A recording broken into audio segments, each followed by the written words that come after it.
бонсай на рафтингу. Наша компашка. Такие девки сейчас будут давать жизни на Черемоші. Наш інструктор. Де Мілоша? Олег! Сейчас нам видадуть шлеми, бронежилети. І let's go!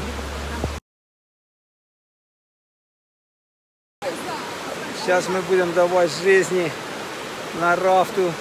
Бонсай команда. Така серйозна у нас бонсай команда.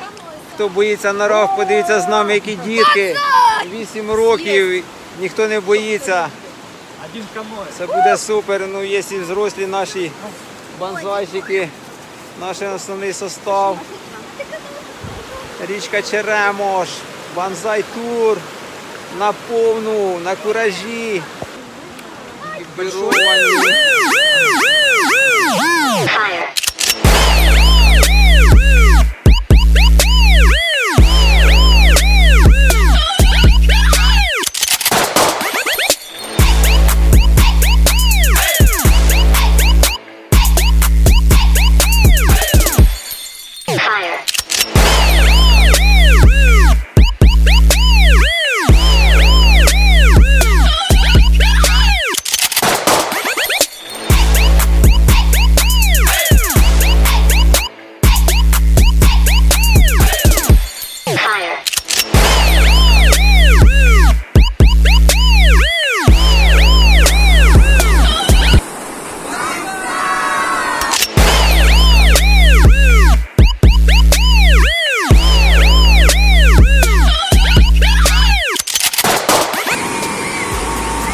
Не махайте.